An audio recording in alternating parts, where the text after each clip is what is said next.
بسم الله الرحمن الرحيم الحمد لله رب العالمين وصلى الله وسلم وبارك على خاتم الأنبياء والمرسلين وعلى آله وصحبه والتابعين ومن تبعهم بإحسان إلى يوم الدين أما بعد. Assalamu alaikum wa rahmatullahi wa barakatuh. Once again, dear brothers and sisters, inshallah ta'ala, we'll continue with our Arabic classes that we have already started and begun.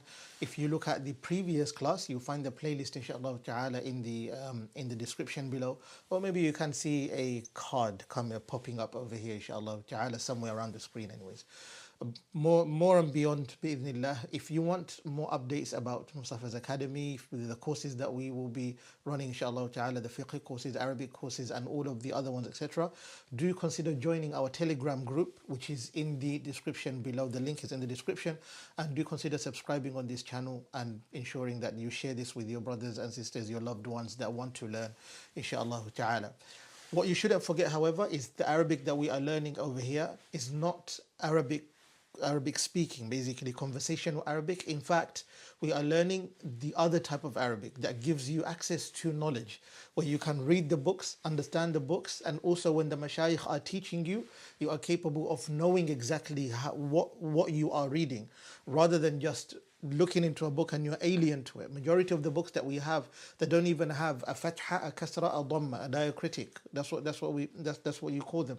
Like for one to get to that level, they need to start somewhere, inshallah ta'ala. So you will get some conversation for conversational Arabic as we are going through alarabiya bayna yadayk and some of the other books that we might look into, but this is not the main purpose. Understand the difference. It's not the main purpose. Inshallah ta'ala, maybe in the near future, we'll start doing classes on conversational Arabic specifically and make them particular to that side of Arabic alone, inshallah ta'ala. So let's continue with what we have.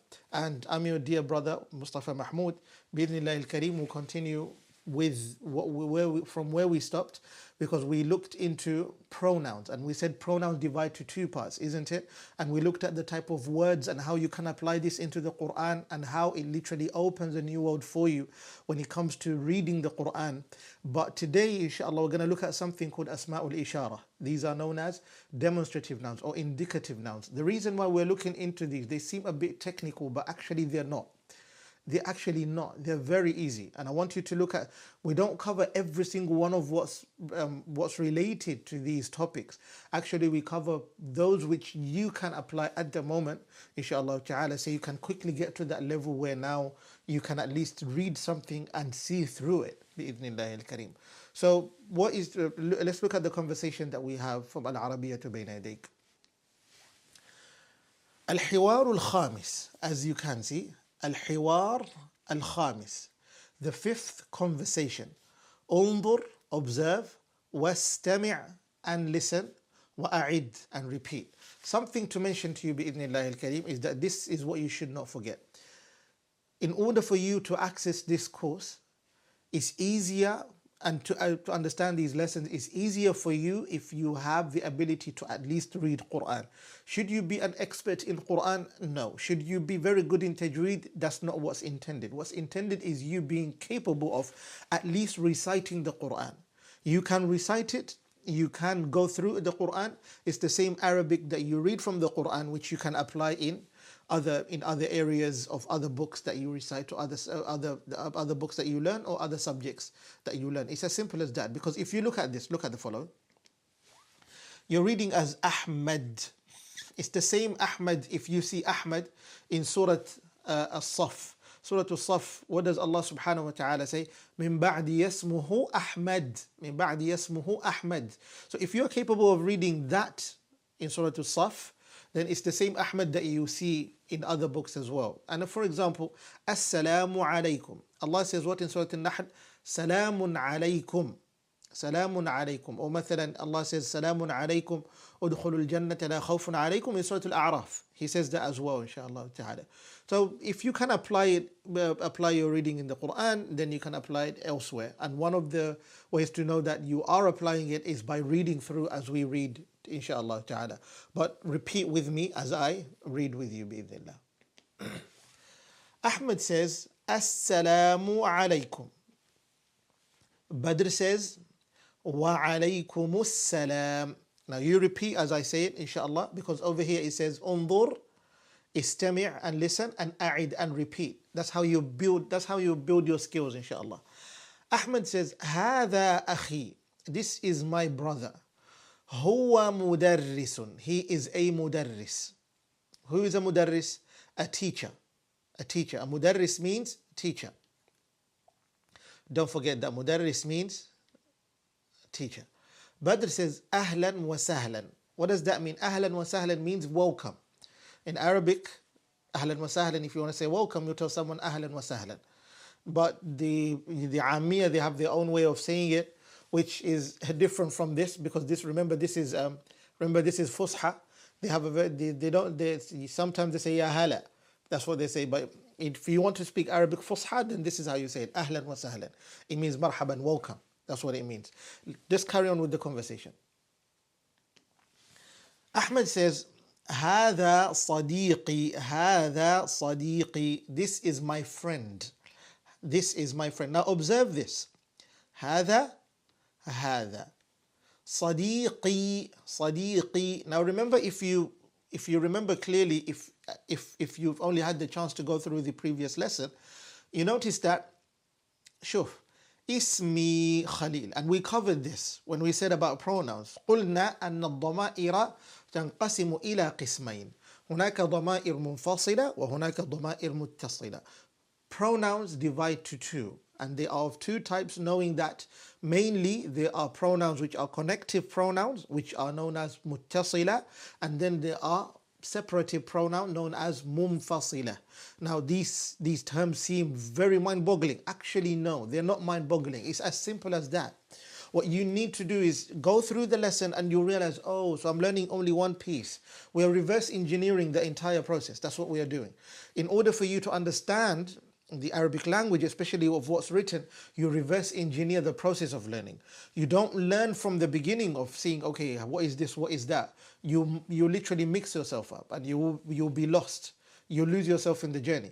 You need to break down the small things, the small parts of the language or the small parts of the words, and then you connect them. Remember this, Arabic, as you read it, is like a big whole puzzle. So you need to break the puzzle down and then redo the puzzle again. And know, okay, this belongs here, why? This belongs here, why? What's the core of the puzzle, or what's the core piece of the puzzle that you know it belongs in the center or the heart of the puzzle itself that you need? Now, things like those, you do them as you move along, inshallah ta'ala. So you need to understand it in that manner. You can't study Arabic in a way that you decide to just go through vocabulary and vocabulary and vocabulary.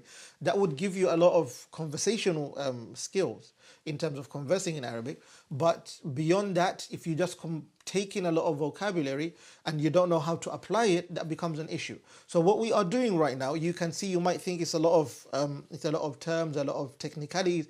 Actually, you should know the vocabulary, what they mean as we move along, as we study them bi'idhnillah. Just like as you can see on the screen. Look.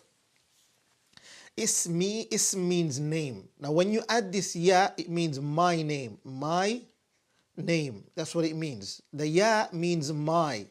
And the name is the word ism. And we said about this in the previous class. Now if you look at this now, you find that the same ya is applied again. Let me just wipe this off a bit.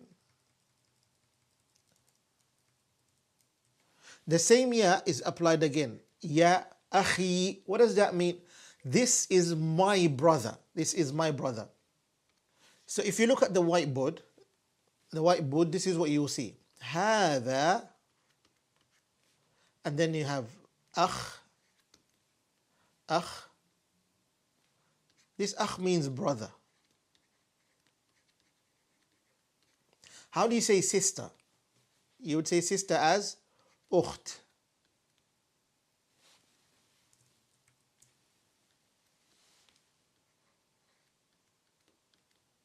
Ukht, like that, ukht. It means sister. Simply as that. Now, if you want to say my brother, what do you say? You add the ya at the end. We covered this last week. So what do you say? Akhi. When the brothers call each other akhi, it means my brother. When you call your sister, my sister in Arabic, you would say ukhti. Ukhti, simple as that, with a ya at the end. Ukhti. شفت؟ رأيت كيف؟ Al-ya'u hadha, this is known as a dhamir. Okay, akhi, ukhti. Now, how do you say my brother? Or do you say this is my brother? This is. For you to say this, there's two types of them. There's hadha. Let me change this to black. Hadha and hadhihi. You have hadha and hadhihi. What do these mean? Both of them mean this. Is that very clear? What about that? How do you say that? You have dhalika and you have tilka. Tilka, which is that. As well, as simple as that. I use the word that as well. Look, now what's the difference between the two? Hadha is for male, for the man, and hadhihi is for female. And the same applies on that. Dhalika is for the male and tilka is for the female. Now, question is that we should be asking ourselves is this. Is it only for, even if, as you can see, it's gender specific, is it only for human beings, living things, or can we use it for objects? You can use it for objects, but that object has to be either a male object, identified as male, or it should be identified as female. Now, one of the ways for you to know that an object is regarded as a female object or maybe a male object, now you might be wondering, are there objects which are female and male? Come on, let me tell you this. Arabs, they spoke in that manner and they had their own rules of articulating their speech and also addressing things. Just like any other language. Mathalan, if you're speaking in English, if you're saying you, like you mean you. Well, how do you say? You just say you. Is there a difference between a man and a woman? No, there's not. You use the same you. But Arabs, they specified. Anta means you for a man.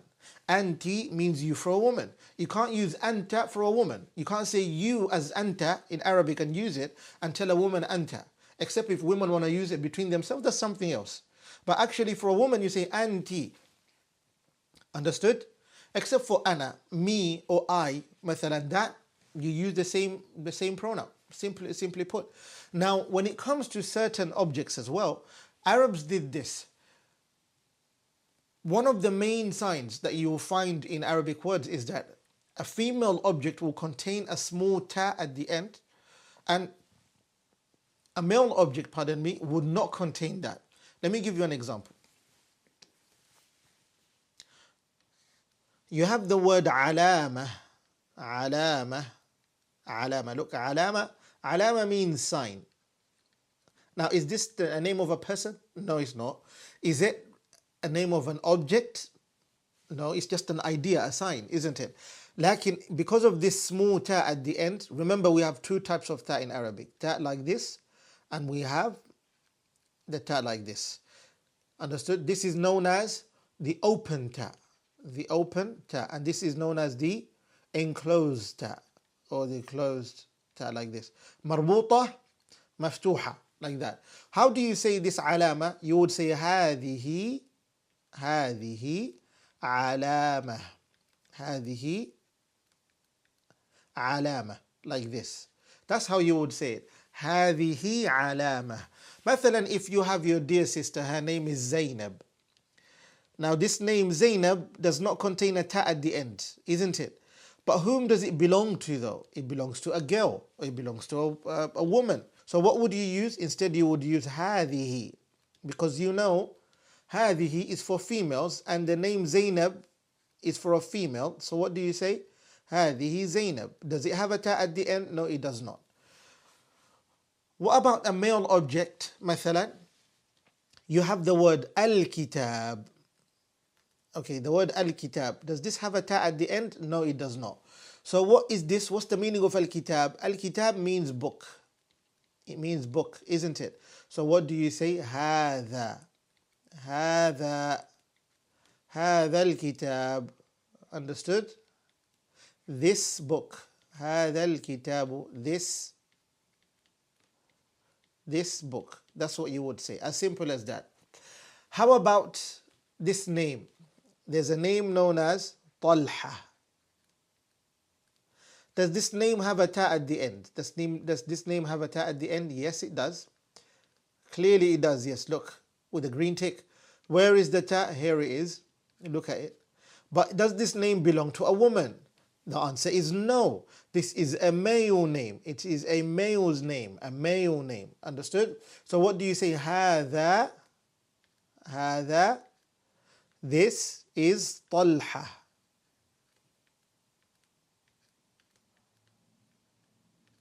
طلحة. Do you notice the difference? It's simple as that. So you know, what you need to know is this. If it's an object, then I would expect it to have a ta at the end, simply put. Does it apply in every single word? No. It depends on how the Arabs spoke as well. What about a name though? A name of a person. Simply put as that, a name of a person. You will look at the name. Is it a male name or is it a female's name? Is it a woman's name? Is it a man's name? If it's a man's name, even if it contains a ta at the end, you know it belongs to a man. For example, like Hamza. You will see that Hamza, originally it's written like this. You write Hamza as, I wouldn't write it that way, I'll write like this. Ha, mim, za, and ta. Like this. Hamza. Like that. If you write Hamza like that, this is a ta. But you can't say hadihi. You don't say hadihi because the name Hamza belongs to a man. So what do you say? You say hada Hamza. Now this is a tangent basically. It's an additional knowledge that I wanted to share with you so I can make clear how to use those demonstrative nouns, how you can use them as you saw in alarabiya bayna yadik. What's the reason behind it? What's the reason behind it? What's the whole purpose behind it? Let's go back to alarabiya bayna yadik, finish off what we have in the conversation, and then come back down to the usage of these pronouns, and then look into the Quran, how we can find them, how we can apply them, and how they are used so that you can see the beauty of it, inshaAllah ta'ala. So after Badr saying ahlan wa sahlan, Ahmed said, هذا صديقي. Now remember the ya. This ya is known as my. Remember as we discussed about this in the previous class? Sadiqi. What does sadiq mean? What does sadiq mean? The word sadiq means friend.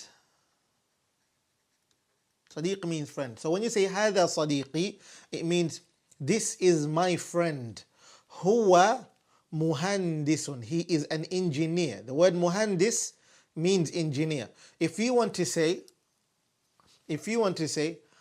I am a muhandis, I am an engineer, you would say أنا مهندس. What would you say? أنا مهندس. I am an engineer. Understood? Al-akh, the brother now said, when Ahmed said هذا أخي, when Ahmed said this is my brother, he is a teacher, the brother now said أهلا وسهلا. The brother of whom? Ahmed. What did he say? Welcome. Ahmed says مع السلامة, basically bye bye, and Badr says مع السلامة, with peace, basically goodbye. That's what it means. Now we have al-hiwaru as-sadis, the sixth conversation. انظر, observe, استمع, listen attentively, وأعد, and repeat.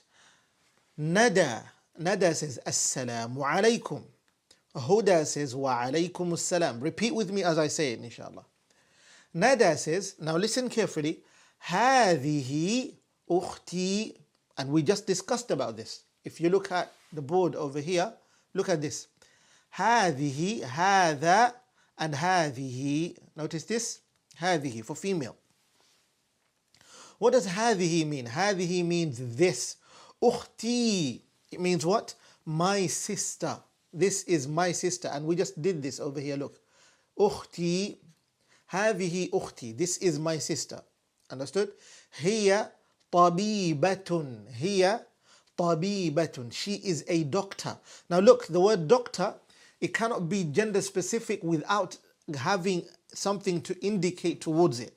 I hope that's very clear. You cannot specifically refer to a man or a woman without giving it an indicator.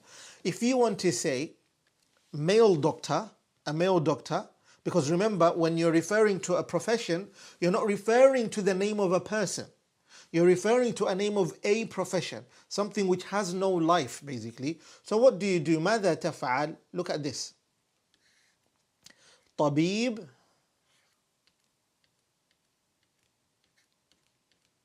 طبيب. طبيبة.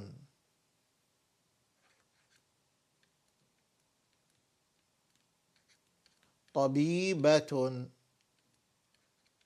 طبيبة. طبيب means male doctor, and طبيبة is a female doctor. Something that's going to happen as we move along, inshallah ta'ala, is this. If you go to the previous lesson again, why do I keep on referring back to the previous lesson? This is not for clickbait or anything.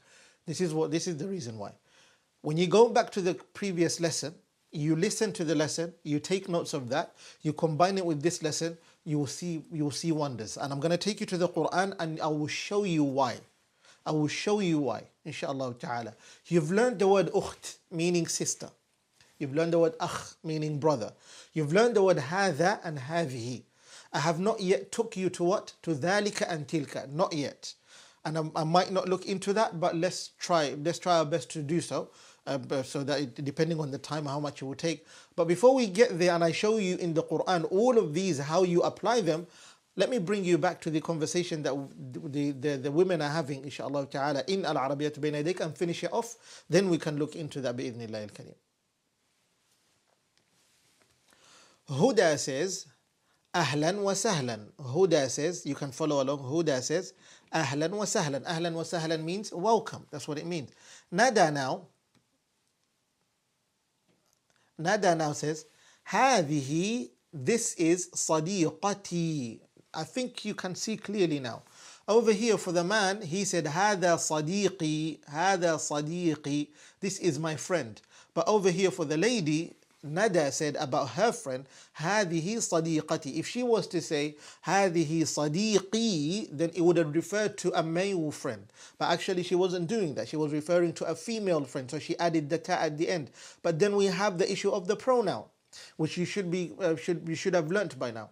Here, she is طالبة, a student. She is a student. She female student. If you want to say a male student, remove the ta. Delete the ta, and you have what? طالب. Let me just write it up here. طالب. طالب, like that. طالب means what? A male student. طالب means a male student. طالب means a male student. طالبة. طالبة means a female student, inshallah. Al-ukht, the sister that was introduced, she says ahlan wa sahlan, you're welcome. Nada says ma'as salama, with peace, meaning bye-bye. Huda says ma'as salama, meaning goodbye at the same time. Simple as that. Now, how do we apply these in the Quran? How do we apply them in the Quran? These pronouns that we've done already, the words that we've looked into already, and also the asma'ul ishara, the demonstrative or indicative nouns. How do we use them, inshallah ta'ala? Now let's hop into the Quran and use the first two that we've had, هذه and هذا, and see if we can use the word akh and ukht with the pronouns that we did and put them all together, inshallah ta'ala. Remember, these are your vocabulary that you've gathered together bi'idhnillah as well at the same time. Allah tabaraka wa ta'ala says, as you can see, inna, indeed, هذا أخي. Notice, in alarabiya bayna yadayk, you did exactly the same thing. هذا أخي, this is my brother. Let me show you in alarabiya bayna yadayk. شفت, هذا أخي, this is my brother. Allah says, هذا أخي, this is my brother. This is my brother. له 99 نعجة ولي نعجة واحدة فقال أكفلنيها وعزني بالخطاب قال لقد ظلمك بسؤال نعجتك. Okay, your cattle إلى نعاجه, your one cattle that you, the one sheep that you have, for him to ask you for it. That's what he was referring to. نعجتك إلى نعاجه وإن كثيرا من الخلطاء لا يبغي بعضهم على بعض إلا الذين آمنوا وعملوا الصالحات وقليل ما هم وظن داود أن ما فتناه فاستغفر ربه وخر راكعا وأناب. That's what Allah is saying. Now you can see هذا أخي, هذا أخي, هذا أخي, this is my brother. Allah puts it very clear for you. هذا is used and أخي is used. What about أخت? The word أخت, how does Allah use it? إذ تمشي أختك, your sister. Okay? أختك, your sister. This kaf refers to your, and أخت refers to sister. I think you can connect these together. فتقول هل أدلكم على من يكفله فرجعناك إلى أمك, your mother, كي تقر عينها ولا تحزن. See, your mother. وقتلت نفسا فنجيناك من الغم وفتناك فتونا فلبثت سنين في أهل مدين ثم جئت على قدر يا موسى. Now how do you say your brother? How do you say your brother? أخوك. Look, أخوك, أخوك. Over there you say أخي, my brother. You would say أخوك, your brother, your brother. Understood? بآياتي ولا تنيا في ذكري. Like that, inshallah ta'ala. So you can see the application of هذا and also the word أخ and أخت. What about the word هذه? شوف, Allah says إن هذه أمتكم, هذه أمتكم, هذه أمتكم. What does that mean? This is your ummah. This is your ummah. That's what Allah tabaraka wa ta'ala is saying. But is there any other place that Allah uses the word هذه as well? Indeed, look. هذه جهنم, هذه جهنم. Now when Allah uses هذه جهنم, you can see the word Jahannam not containing a ta at the end, which indicates a female word. So what happens is that if you look at Jahannam, then Allah is referring as Jahannam becoming what? A female word, using هذه. هذه جهنم, it means this is Jahannam, basically the hellfire. This is Jahannam. That's what Allah tabaraka wa ta'ala is saying over here. So you see the usage of هذه and the usage of هذا as well in the Quran and how they've been used, simply put. This says something. The Arabic that you are learning in alarabiya بين يديك and the one that you've just covered right now teaches you already to know, okay, how do I use these demonstrative nouns? How do I use these pronouns? How do I apply them? By taking in vocabulary and all of that. In order for you to be able now to take in the vocabulary and also apply them in different ways and different methods and in different areas like that, that's why you should join the Telegram group, inshallah, where you find these as free resources provided for you as we go along with the course, so that you can see the range of vocabulary that you receive and how you can apply those vocabulary using these same tools that you have with you, inshaAllah ta'ala. However, with the usage of ذَلِكَ and tilka, I will show you ذَلِكَ in the Quran so you can appreciate it as you saw on the whiteboard. ذَلِكَ means, this ذَلِكَ means that. Don't forget that. And tilka means that, but this one is for a female word or a female as a woman. ذَلِكَ is for a male. So if you follow along, this is what you will see. You will see this, look. ذَلِكَ Muhammad. What does that mean? ذَلِكَ Muhammad. That is Muhammad.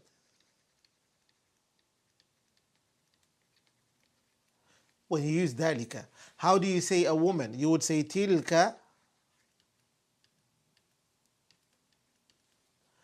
فاطمة. تِلْكَ فاطمة. Understood? تِلْكَ فاطمة. That is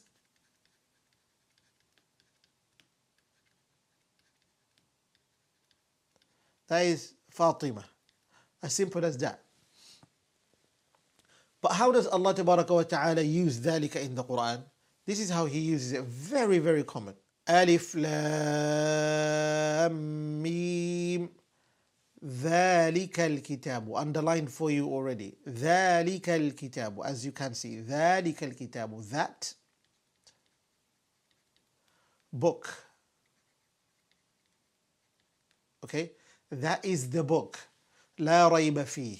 That has no doubts in it. هُدًى لِلْمُتَّقِينَ.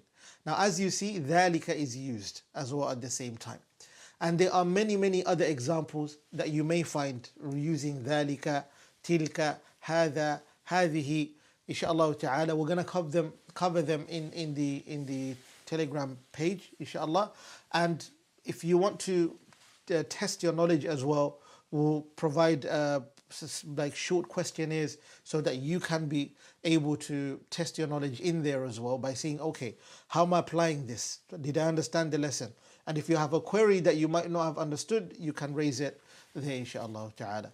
وصلى الله وسلم وبارك على نبينا محمد وعلى آله وصحبه أجمعين.